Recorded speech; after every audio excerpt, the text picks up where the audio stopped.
Alright, it's that time once again for another Wintergrasp defense, May the 29th, 2022. Looks like we got a full house of maniacs up in the house, man. We have 4 Alliance healers to go up against. Probably going to be a pretty good slaughter for them here. Don't forget to hit that like, share, subscribe, and notification bell. Taking out the ones that jumped on top of the flag. Yeah, they got absolutely destroyed. The mage didn't even get a chance to ice block. I'm going to try and port maybe if I can get somebody. Yeah, the port is not in range. Now I'm in range, but now I can't port. And by the time I port it, it's too late. They're already dead. Everybody just got melted there. Rank 1 is already here. Priest is trying to run in and fear bomb. Watch out for that. Looks like we got them mostly cleared up. We're pushing them off the flag now. We've already got the flag capped. You just got to wait a couple more seconds until the build goblin is up. Then we can start maxing out vehicles and heading around the map clockwise, taking out all the towers, knocking that 24 minutes off the clock. Finish off the healer here.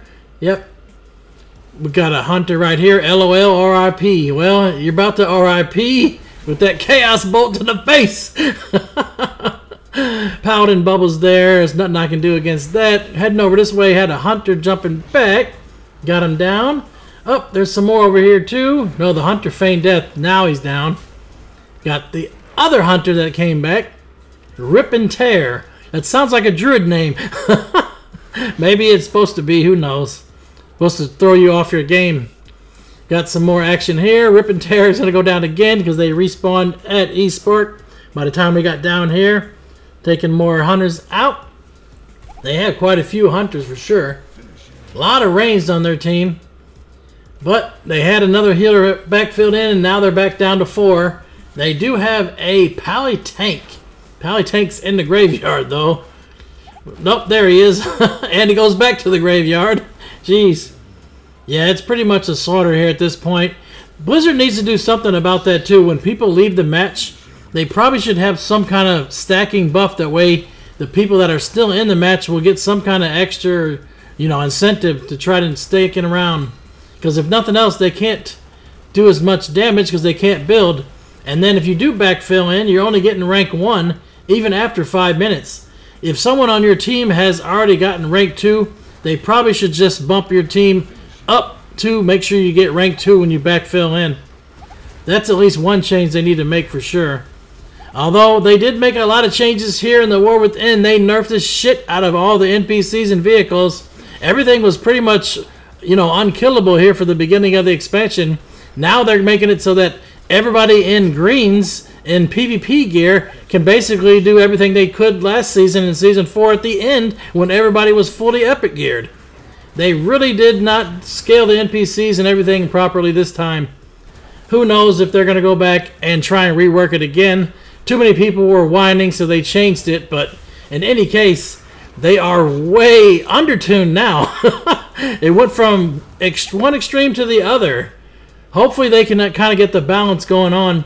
I see they're trying to get some class balance for the next patch. We will see what happens this next week. You never know.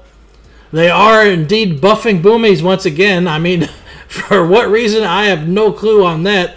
Boomies are already doing the most damage as far as I could tell. I think we had one that did almost 2 billion damage in Ashram with the AA. They got a few here to take out at the graveyard. We kept the flag, so they do not have an immunity bubble anymore. Finish off Avoid Me. Out of the range from the priest from heals, probably, right? He's trying to run back to get heals. Got him with the Chaos Bolt. Now we got Rip and Tear to take out once again. This guy is getting ripped and torn every which way from Sunday. Got him down. Priest got knocked off. Good news. Now we can take him out. We are finished taking out all the towers now. Alliance have put a little dent or a scratch in our northwest wall. It's down to 59%. The ice wall? Really? Well, the ice wall would have been good for them if they were actually able to start building for sure. You put that ice wall up and you got plenty of time to build most of the time, right? That's probably a good use for it. In any case, we have built and we're pushing back to the east side of the map. There's still a whole 9.5 minutes left to go. We got a turtle them here. That's pretty much the name of this match, basically. Once you win the first team fight, you have to turtle your opponent until the time runs out. There's really no other way to do it. They need some better way for defense to end the match a little bit quicker. You know, offense, obviously, as soon as they break down your main entrance and click that main orb, it's over with. There's no way to actually just say, hey, we're out of here for defense. You have to wait the entire 21 minutes every single time. Another map design flaw, but they won't fix it. It's pretty much over with at this point. They don't care about epic PvPs. All they care about is people queuing up for it and stop whining about it on the forums. That's about the extent they care for epic PvPs. They're tired of hearing people whine about it, so they just change it to whatever they think it's going to make them happy and then move on, right?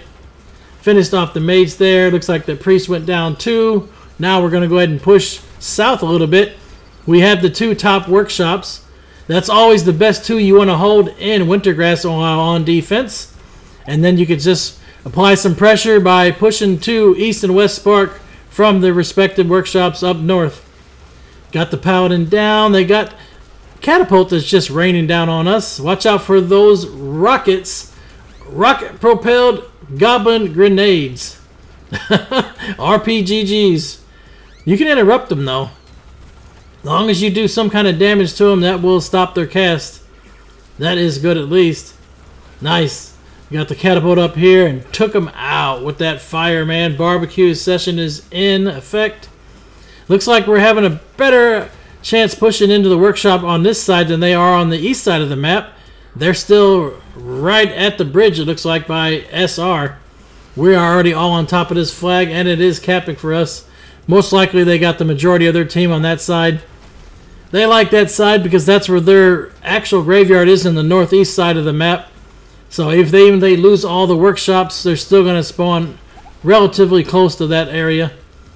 Sunken Ring has been captured by the Horde. We retook it back. They must have had a few people run around the backside. They try to sneak cap it. Let's get this demo out of here. And we got to work on the priest. I'm hopping back in the vehicle. This vehicle turns so slow. Well, you can fix that. Get Community Flare. There's a setting in Community Flare that allows you to adjust how fast your vehicles turn. And it saves it in between sessions too, so it will only increase the speed while you're inside of a vehicle. Once you hop out of the vehicle or the battleground ends, it goes back to your normal speed, whatever you had set before. Yep. We got 3 seconds left. There's not even going to be any HKs to farm over here. It's over with, man. Nice game. May all of your random battlegrounds be epic. 1,000 battles, 1,000 victories. Until next time, GG for the Horde.